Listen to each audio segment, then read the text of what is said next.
There's just so much. You're listening to a Mamamia podcast. Mamamia acknowledges the traditional owners of land and waters that this podcast is recorded on. Hi, Holly, Jessie and Mia. I am just listening to your latest episode and a very entertaining debate on teeny tiny bikinis. But I just thought I would let you know that it is indeed ogled or ogle. So 2 points to Mia. Cheers. Well, obviously it's not oogle or ogle. Well, this is the thing. When you're very well read, as some of us are, we just read things and we come up with pronunciations. Well, that's what was funny because when you said it, I was like, have I been pronouncing it wrong? I'm going to stick with my ogle. I'm going to pretend it's because of my accent. Oh, good point. I like Rhymes with ogle's goggle. better. Okay, but it's ogled. It's ogle like an ogre. Ogled like an ogre. Okay, because I've often wanted to say that word, but I've hesitated. Have you? Yeah. In what context? That man is ogling. Ogling me. Ogling I'm being me. ogled in public. Gosh, the out louders are smart, though. They're so They are smart. They This know, is why they know we the can't things. get anything past them. Excuse me, I knew. We don't trust Okay, you. Mia and the out louders are smart. Says Premier. Fair. Yeah. Welcome to Mamamia Out Loud, what women are actually talking about on Friday, the 9th of February. I'm Holly Wainwright. I'm Mia Freedman. And I'm Jessie Stevens. And on the show today, a man made history by bringing his baby to work, and we have mixed feelings. Also, that sound you can hear is the world turning against Taylor Swift. So what the hell happened at the Grammys? And our best and worst of the week, which include Jessie learning to say no, a very questionable dog procedure, and an insufferable baked goods related ego boost. But first, In case you missed it, if you're wondering if you're old, you don't have to look in the mirror. You don't have to check your birth certificate. All you have to do is consider the following question. Am I wearing socks? Oh, that's also a good one. I'm so conscious of that now. Ever since we spoke about how, well, apparently millennials and Gen We're Xers, old, yeah. if you wear those invisible socks, Yeah, you're old. you're old. But if you've just got normal socks, You really own socks. But you know what this question is? Do you own a wallet? no. yes. If you are under the age of 25, a wallet is sort of a piece of leather or any material, really. It's sort of like a pouch Could be nylon. for items such as cards. If you are under the age of 25, a card is a piece of plastic that has numbers on it and a swipe, which then helps with money. A wallet might also hold coins. And if you're under the age of 25, a coin is a piece of metal that represents a certain value, such and you as used to give it to buskers. Yes, you did, and now Poor buskers. buskers. I Well, feel they've got to so have sad for FPOS on their buskers. phone. Yeah. A TikToker named Liz June posted the following video. Millennials, apparently there's a new way that we can age ourselves, and it's by having a wallet. Apparently Gen Z uses their phone as their wallet, so they have all their pay in their wallet, they have their ID in their wallet. How do you have your ID in your wallet? Is this a thing? Did I miss the memo? There was a comment on this video that said, stuff your wallet in your skinny jeans, millennial, which was very aggressive. Holly, how many wallets do you own, Holly Wainwright? I only have one, and I thought that I'd become really like modern and streamlined because I used to have a purse, you know, like a purse with a clasp and stuff. And now I just literally have like a card holder, you know, a blue leather card holder. And then I read this and I was like, oh, they're so right, because I don't like only having my phone because I panic sometimes that it's not going to work, which is an old person fear. You know what I mean? I'm like, what if it doesn't work today? What if the internet's down? Well, it's not if you're as disorganised as me and you run out of batteries at inopportune moments, like when you're in a shop. Exactly. Yeah, then Yeah. you're stuffed. Brent always carries his wallet because his phone is always dead. And I've told him that that's because he's old and that only old people let their phones go dead. But you also disprove that theory. Mia. Well, no, I let my phone go dead all the time and no one in my family can understand how. But I haven't carried a wallet for ages. The things I need, like I know what you mean, you think about your cards whole, my Medicare card, my ID, my driver's license, my credit cards, all on my phone. I went the other day to get a passport for Luna, and the woman at the post office said ID, and I went, yep, put it on my phone, and she said, no, we need a physical ID. And I thought, what are we? Are we in 1990? That happened to me when I went and rented a car. They wanted to see the physical ID. You know, I was like, since when? That doesn't happen anymore.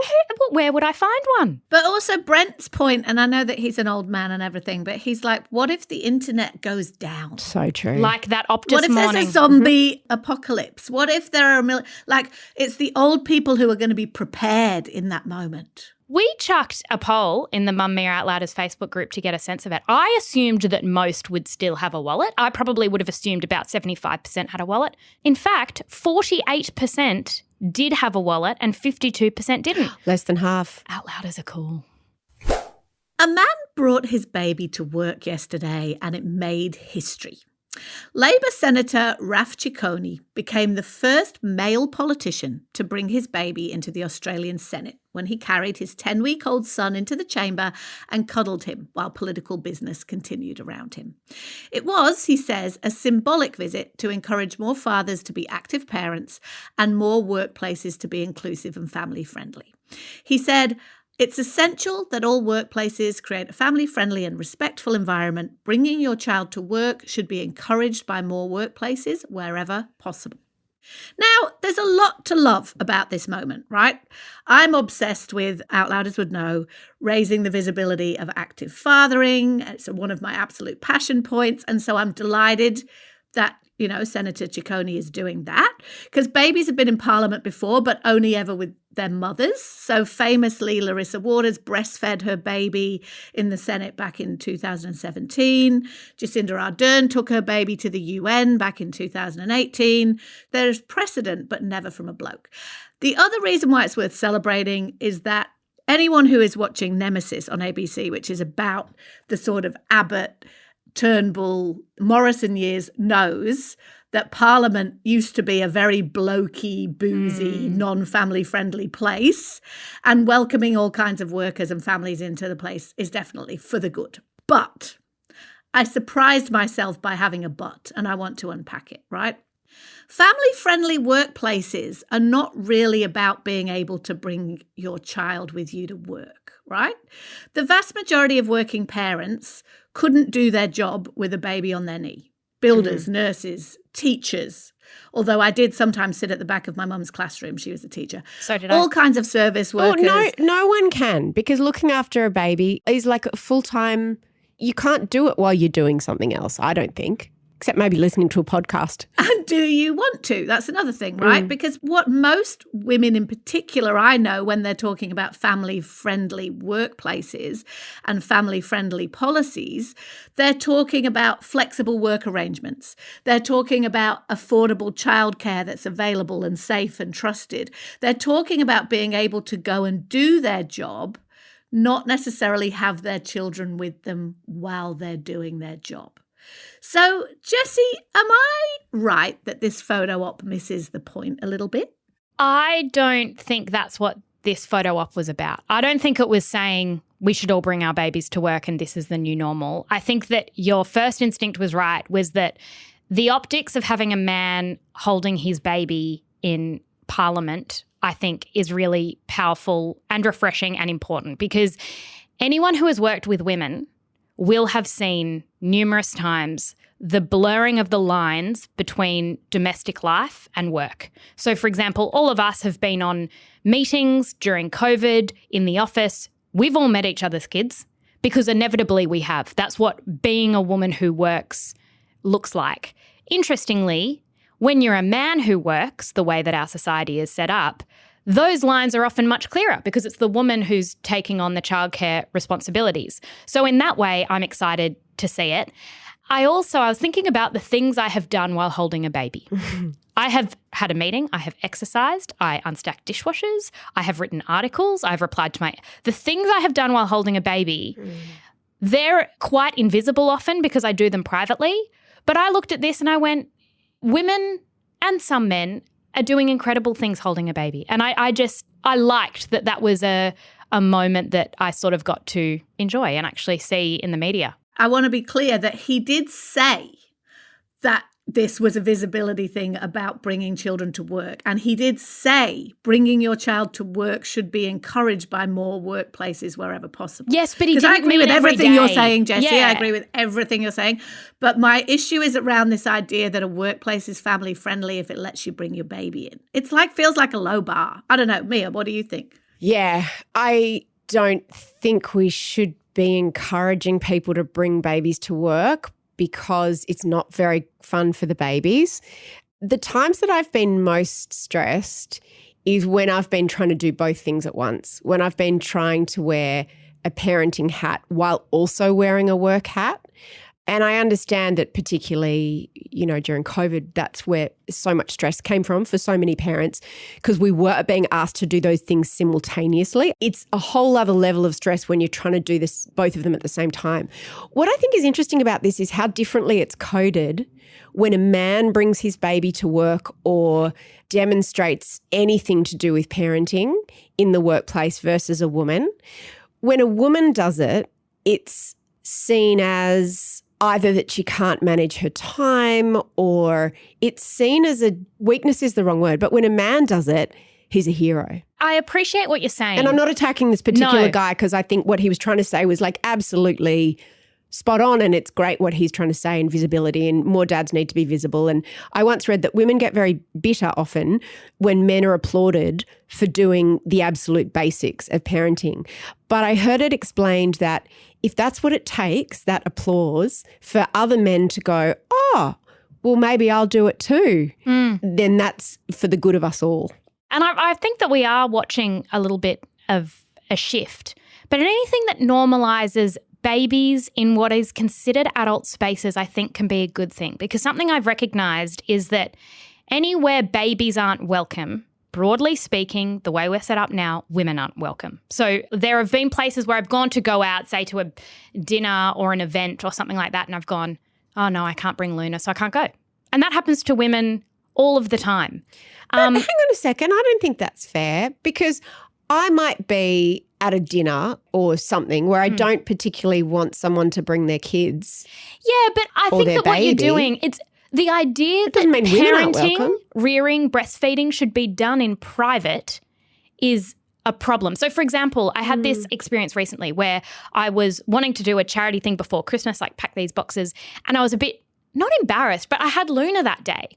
And so I emailed them and I was like, oh, I'm going to have my, and I was almost apologetic, right? And I showed up and there were all these women there with their babies. And I went, oh, I feel so welcome. Like I'm going to sit here for ages because I feel like this is something that I'm allowed to do. But I have rolled my pram into many contexts and felt people look at me like I'm some kind of, like I don't belong there, like I'm disrupting their day. And I just think Can you think of a context? it was an appointment that I had to go to, and I came in with the pram, and the woman looked at me like I had two heads, and she basically said, sorry, who's looking after the baby? And I was like, I can't go with my baby with me. Oh, yeah, right. Like this is how it works. And I know what you're saying about, And that's what I mean about the different Yeah. subtext, because if a dad had come in, it would have been, what a legend. I 100% agree with you, Jessie, that I think like there is no working mother I know who has not occasionally had to bring a baby or a child to work. Like, of course. we've all had those days, and our editor-in-chief had one today, in fact, where you think you've got all your ducks in a row. The arrangements that most parents of small children have about their childcare are often very complex. You know, it's like grandma can do it on Tuesdays but not Thursdays, and so she goes to creche on that day or she goes to daycare on that day, but only till 2, and she can't go, she's got a runny nose. So if she's got like we have all these very complex arrangements, right? And sometimes all that falls apart, and a family-friendly workplace would definitely understand that if you had a really important meeting or something you had to do, that's the day the baby might have to come with you, and they would understand that. I agree with you about the fact that babies should be welcome places we want people to be in general.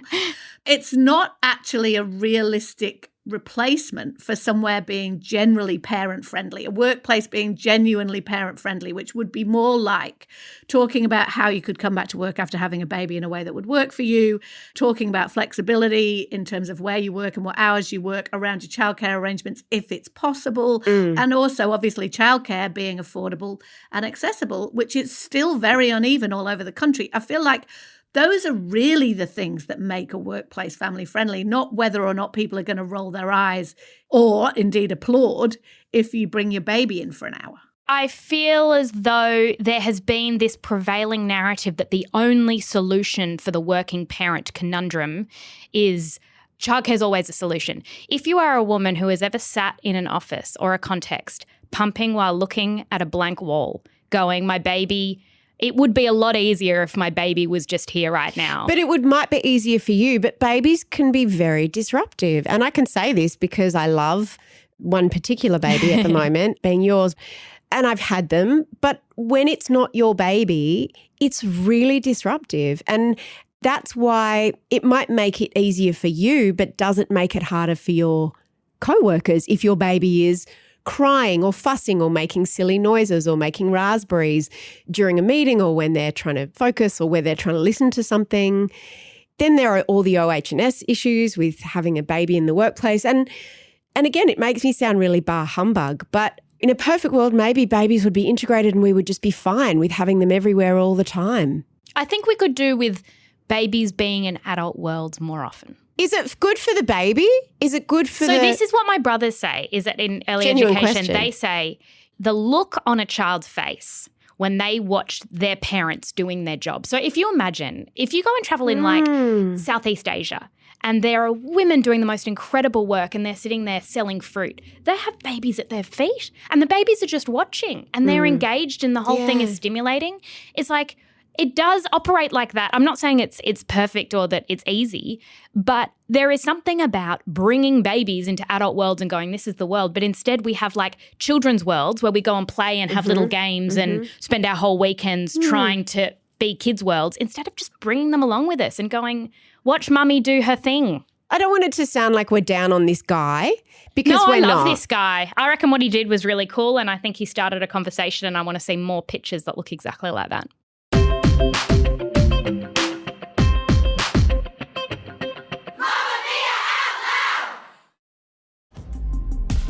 Best believe I'm still bejeweled when I walk in the room. I can still make the whole place shimmer. Is that swishing noise that you can hear in the distance the sound of the cultural tide turning on Taylor Swift? Now, before we talk about this, I need to make a disclaimer because Swifties are very intense, and I know this because I have one in my house. Talking about something that's happening in the zeitgeist on this show, can I please establish, does not necessarily mean that we agree with it, endorse it, or even approve of it. On Out Loud, we reflect some of the things that women are talking about each day, and the backlash against Taylor Swift is something that women are talking about. So here we are. That is my disclaimer. Basically, please don't shoot the messenger, Swifties, and I will see you in Melbourne next week where I will be wearing many bracelets at her concert I'm beating all weekend. So there's no woman more famous or with more power at the moment in the world than Taylor Swift. I think we can all agree.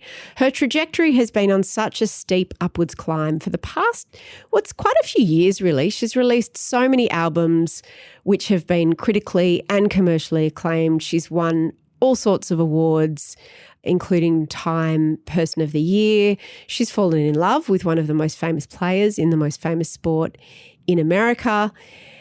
And when someone is huge to that level, it can be hard to pinpoint the moment when they peak. It's only after the peak that the descent comes, and that's usually when you realise that they peaked. But it seems that it's going to be possible to identify the moment that Taylor peaked because the descent began officially, it appears, on the night of the Grammys this week.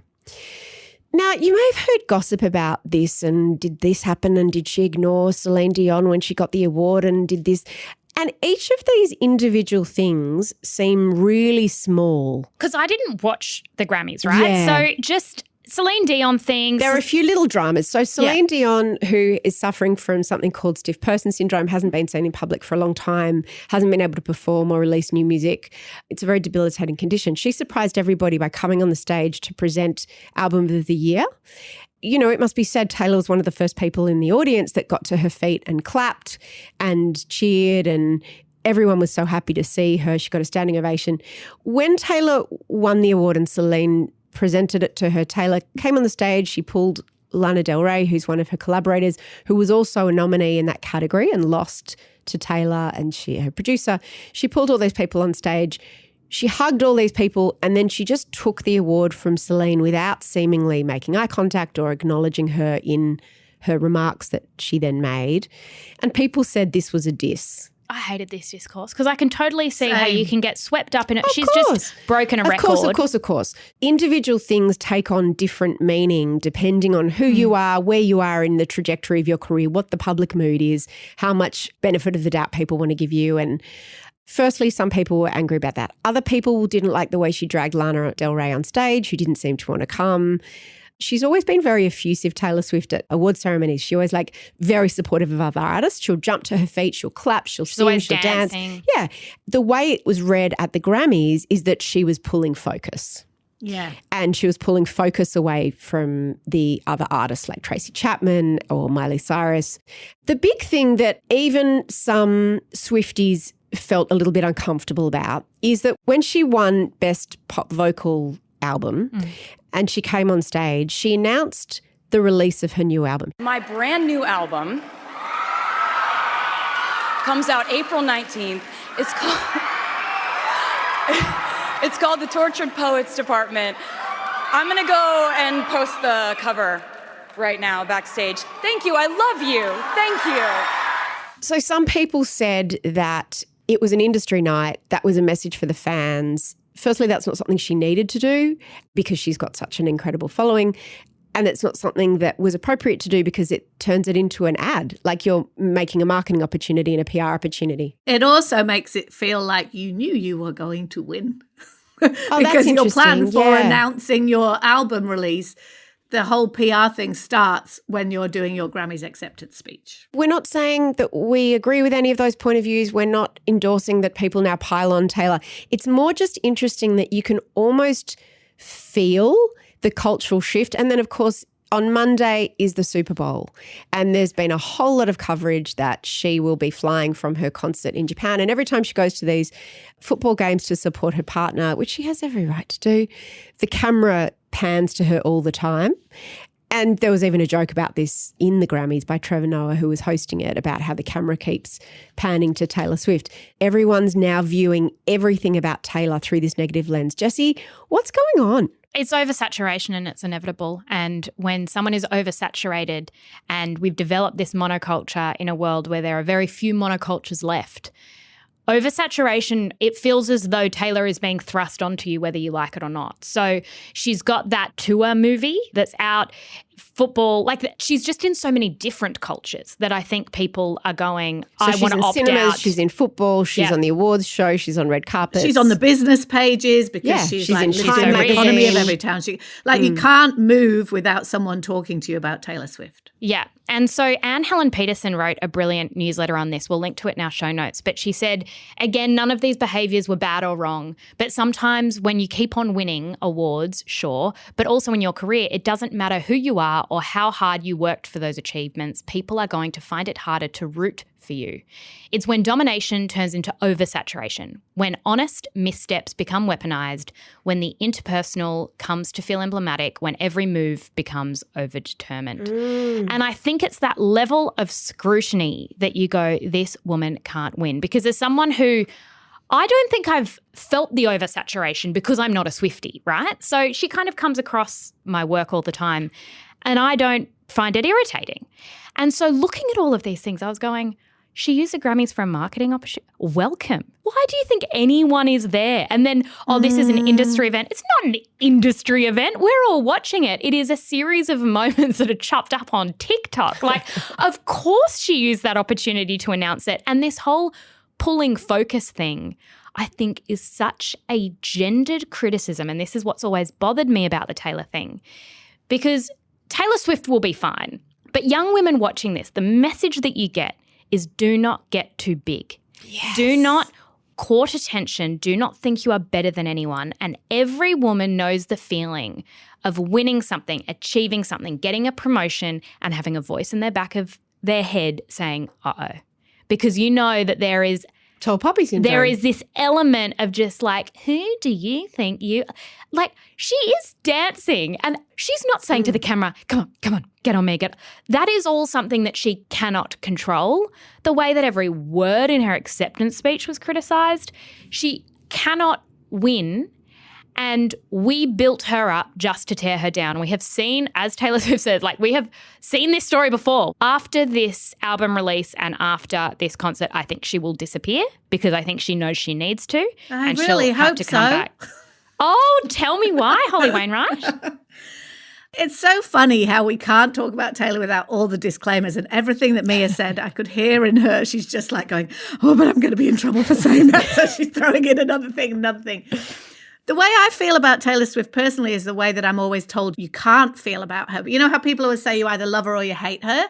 Neither of those things. I'm like, she's fine. That's my general view on Taylor Swift. And I am deeply impressed by what she's built. Like, there is no way that I could not be. But I entirely understand people's frustration, whether it's fair or not, with quite the amount of oxygen she takes up in every field at the moment. And a lot of it is not her fault, as you're saying. You know, she has fallen in love with a football player. And so now all these grumpy, middle-aged white dudes who like watching football are like, why do I have to look at this woman? And it doesn't seem fair to them and they need to get over that shit. But I think there's sort of a genuine kind of enough already that is very understandable. When Taylor Swift won her Grammy, which was great, and it isn't her fault. Like, the point has been made that she has now won Album of the Year more times than any female woman of colour. Like, if you put them all together, they haven't won as many Album of the Years as Taylor has. That's not her fault, right? But it means she represents something. And Taylor is a person, a human being with a beating heart, but she is also, like any very famous person, a representation of something. And one of the things she's a representation for is a relentless promotional, there's never enough campaign. You know, we were talking about this the other day about enoughness. I feel like Taylor Swift had an album out 5 minutes ago, and she also had an old album out that she's re-released 5 minutes ago. And now she's got another one out. So when she finishes the world tour, which then she's got an album to promote on top of that. And I think there's an understandable kind of, in terms of the symbolism of Taylor, like, is there never just enough? Obviously, there's sexism is in it because there always is when you're talking about women and their choices, because we apparently are just political by being. But is there not also just a valid criticism of, like, could you just let other people have a turn? That's not how art works. Yeah. Like, if you're an artist... But it actually is how art works. Usually, the way that it used to work in the old days, you released an album once every 2 years. But And then maybe that's off. because you were only capable of writing an album once every 2 years. She's No, in the it's most because- extraordinarily prolific, what would be called a purple patch of her career, where it's just clearly pouring out of her.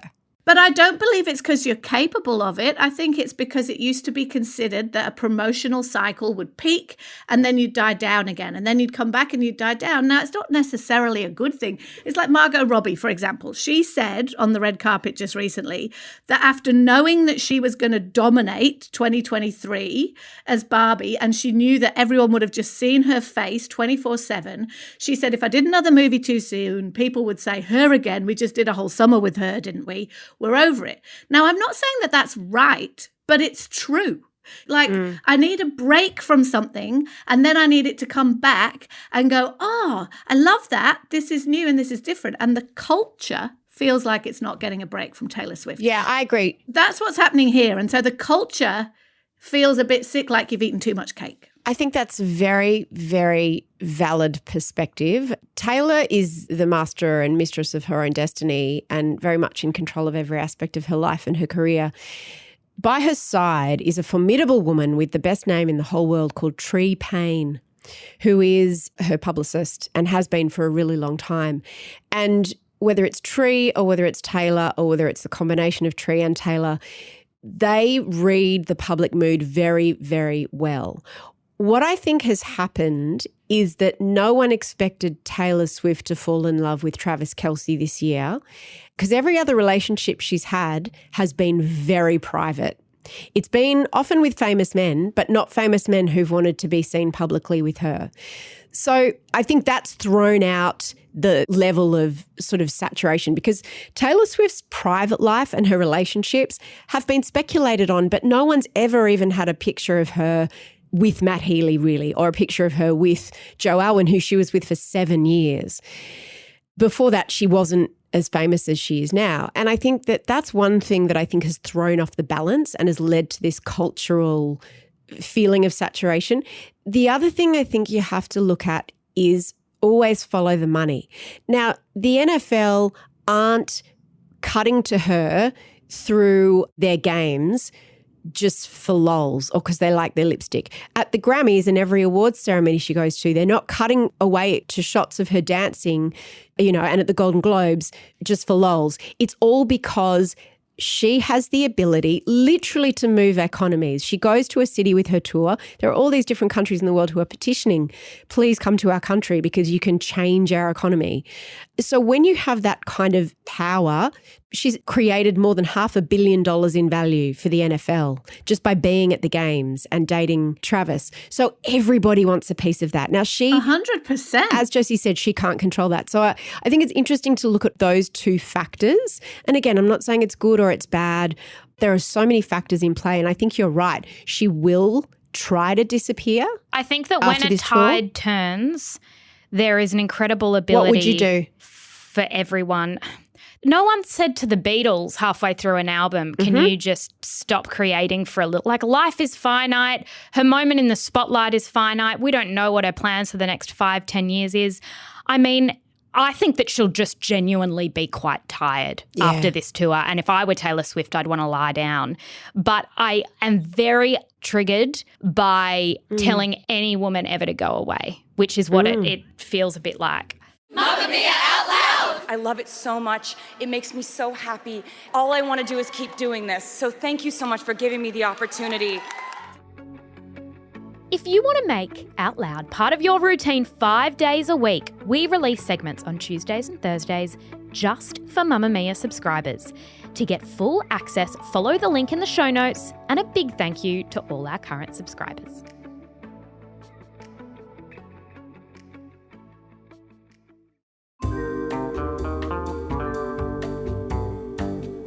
It's Friday, which means that it's time to wrap up the week with our best and worst. I'll go first. My worst is, I had forgotten this, but I did the project last night and I was sitting there and you see yourself on the monitor. And every time I see myself on a monitor, I think about all the work I need done. I think it's something. Oh my God, you're so gorgeous. No. I think it's a television. We're talking about the HD stuff and how television has just got too good.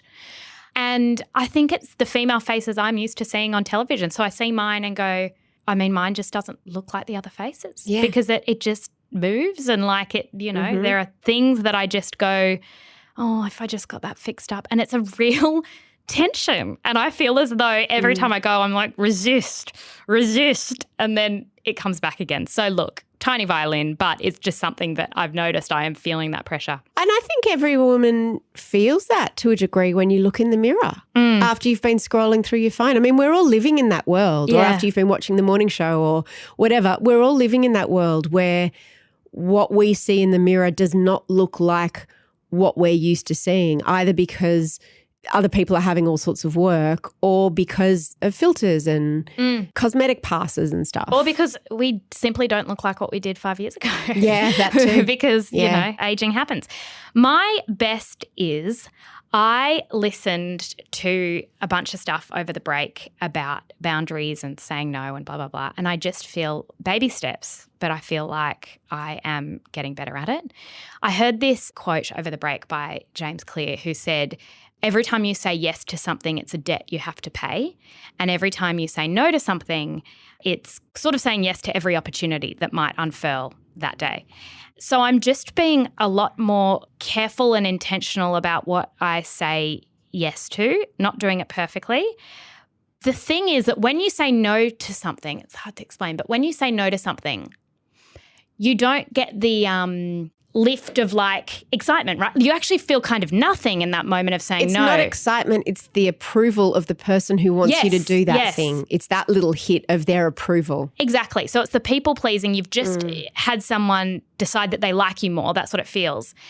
But what you don't realize is that saying no it's the long game, because then you have a week where you go, I am really reaping the rewards of the no's I said. And I've never experienced that before. So sitting there going, I'm actually feeling better because I didn't overextend myself. I'm trying to get better at it, but that's what I keep thinking. Is these boundaries like personal and professional? Yes, both of them.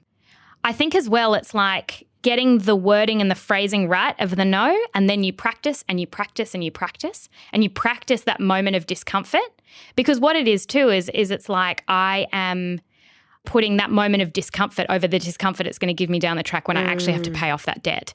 So I've got to get used to letting people down, because ultimately I just want everyone to like me.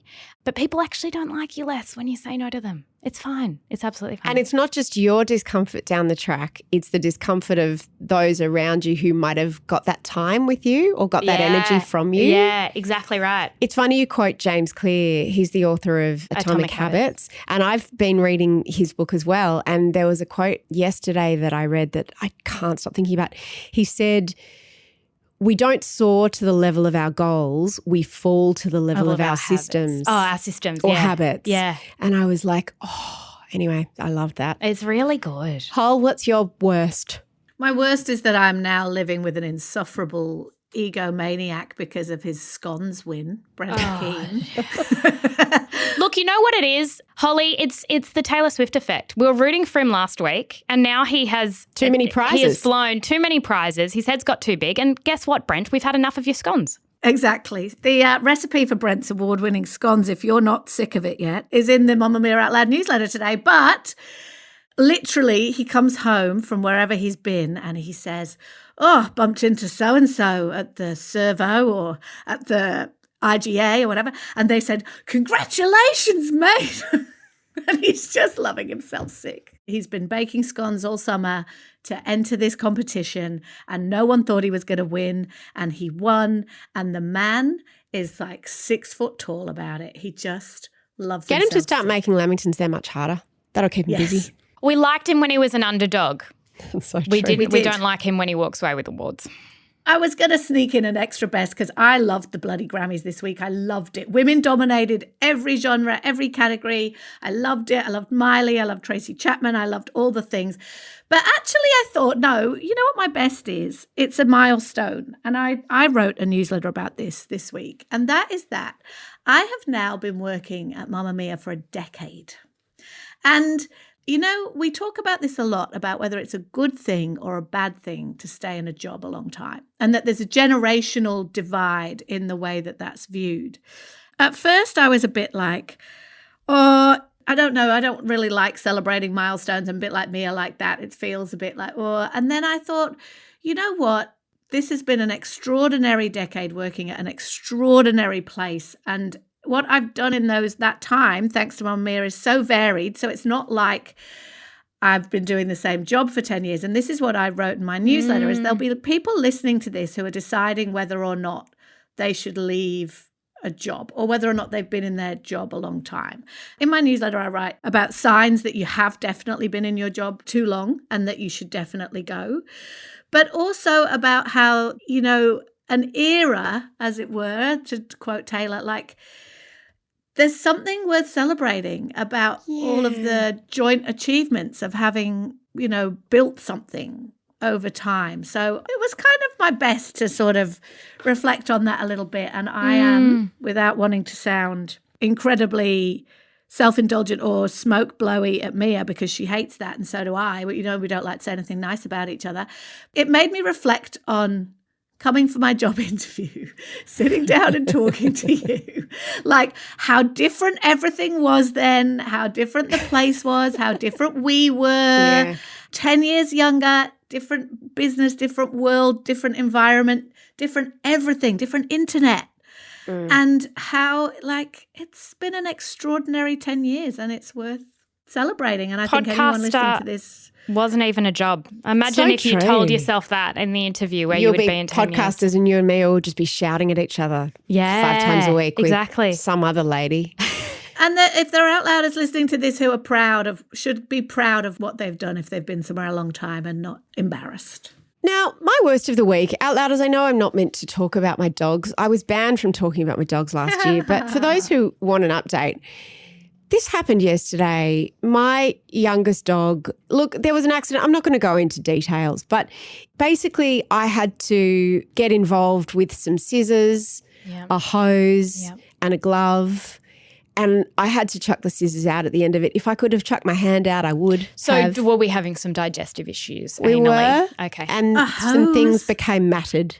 A hose. And even then, and in the doing of that, I discovered some lumpy things, which I didn't know what they were. I thought maybe they could be hemorrhoids. Hadn't ever gotten that close Can a dog get hemorrhoids? Well, who knows? Of course, I just called my daughter and I said, you bloody deal with it. I've had enough of this dog because she wasn't home. And I'm like, I've done my bit. You can take her to the vet. yeah.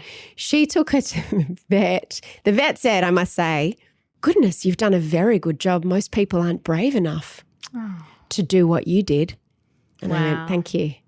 But it turns out she has nappy rash. And I didn't know that she could get nappy rash, mostly because she doesn't wear a nappy. Yeah. So the vet said, I've put pseudo cream on it, which is what you put on babies. I've got some of that, yeah. It wasn't my favourite thing that happened this week. How did I don't know. I've got more questions. I wasn't at the vet. Okay, so now you're going to be changing Luna's nappy. Well, no, she doesn't wear a nappy. Yeah, but Bonnie's going to be laying next to her with her bottom in the air. You're going to put nappy cream on both of them. Am I going to have to put more cream? How does it do? It wasn't on my bingo card for 2024. My best of the week is something that I feel like we should have talked about earlier because it has been so good. And it is the video that went absolutely viral of a woman climbing through a window because she was locked out of her house, aided and abetted by her sister. I missed this. How did you miss it? Like some of my group chats that have been inactive for years sparked up again with this video. So what in it. happened? So basically what happened is she was locked out of her house, standing outside the window with her sister, and her sister's partner was filming this on her phone. You know, she was wearing like a strapless dress and no shoes, and she had to climb in the window, and the window was quite high. So her sister gave her some assistance. She stepped on her shoulder or whatever. As she went down head first, her dress fell down and her boobs were like jammed up against the thing. The sister at that point started laughing uncontrollably, I think was wetting herself. I was pretty much wetting myself when I watched it. And thankfully someone tracked them down and they were interviewed on a morning show in Britain this week. The story's even better. Here's a little bit of what they said. Looks like the summer, out shopping. Yeah, it was in June. I'd done the school run, gone out, took the dog to the vet. He was getting dealt with. Yeah. And went shopping. And halfway through the supermarket, I needed the toilet. So you didn't go to the toilet in the supermarket? No, there was no toilets. Go Like out. that. I don't think that far ahead, as we can see. Yeah, and came home and I'd left my keys inside. And so you spotted a window open. You thought, it's the only window in the house. That was the only option. And then Lisa, your sister, you just thought, all right, I'll just give you a bunk up. I'm going to bunk her up and just put her through. Shove me through. Put her through the window. Lisa, what was the moment where you thought, there's nothing I can help with here, and this has gone a little bit. It was when the left one came out. After that, as soon as I see their legs, I tried to put it back in. If you look, while I was hanging, I tried, and then they both, and I just let go of everything. And you, when you say you let go of everything, you actually did let go of everything. You actually wet yourself, didn't you? I weaved around my neck, yeah. Yeah. This woman is our new hero. She's everything to me. that. And I just wanted to say thank you to her for giving everyone just such pure joy this week. It's been delightful. If you missed the original video or if you want to watch it for again and again and again like I have, it's on our Instagram page. We will link to it in the show notes. I have a recommendation for your weekend. You might have watched it over the summer. This was one of the best things I watched and I had forgotten about it until the other day. Society of the Snow is on Netflix. There was a flight that was chartered to fly a rugby team to Chile. And they were going over the Andes. There was a plane crash. I'm already traumatized. There was a plane crash, and somehow the way that the plane landed meant that a lot of people actually survived.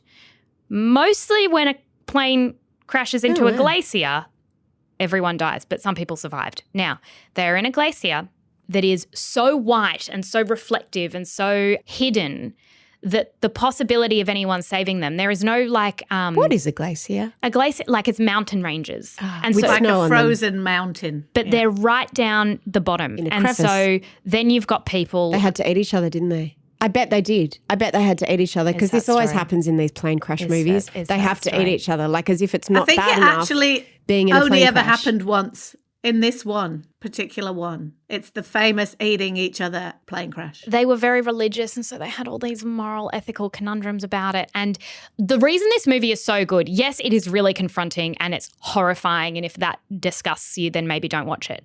The reason I thought it was outstanding was because it's Spanish, it's all subtitled, so it's very authentic, and I love watching films from other countries because they do things quite differently. But the actual way that they film that plane crash is the best plane crash, most realistic thing I've ever seen. And the series of things that happen are so shocking but very true to the actual story. It's based on a book. Has it made you terrified of flying? Have you flown since then? You have? No, it doesn't make me terrified of flying. My pop was a pilot. I chatted to him about it. Did he watch it? He knows everything about it, and I said, you need to watch this immediately. It's such a famous story because there was an Americanized movie of this made called Alive, and it is not as good as this. This is amazing. With Ethan Hawke? Because yes, and the thing that you touch on that I think is so good about it is that whole moral dilemma. Would you be one of the people who eats the people or one of the people who starves to death? And everybody sits there and thinks about that. That is the dilemma you're faced with. Oh, is there more to come? Sorry, it's me. I'm in the script, and I have to say, have you watched Saltburn yet? So Outlouders, this is not a new movie, we know that, but there's been so much to catch up on and so many more things keep happening. And there has never been a movie that more requires a debrief after you watch it. It needs an analysis. Yeah, and because we know that that's the service that we provide for you, and many of you probably watched it alone on your holidays or with people who couldn't talk shit for half an hour, we are here for you. So we have recorded a review, debrief about Saltburn. It's very therapeutic. Holly watched it with her parents. I watched it with my son. We've got some funny stories about that. Here's a sneak peek of what we said. You know, one of the things about this movie that irritates me a bit is that all anyone wants to talk about is the 3 sex bits. For me, they're not the most interesting bits. Yeah. What's interesting is that it's pretty, like if I'd said to you, name 3 sex scenes you've never seen in a movie before. Yeah. They were completely original. We will put a link to that episode in the show notes. You can listen right now. And thank you, as always, for listening to us on Australia's #1 news and pop culture show, Mamamia Out Loud. This episode was produced by Emeline Gazilas. The assistant producer is Tahli Blackman. There's been audio production from Leah Porges, and we will see you next week. Goodbye. Bye. Bye. Shout out to any Mamamia subscribers listening. If you love the show and you want to support us, subscribing to Mamamia is the very best way to do it. There's a link in the episode description.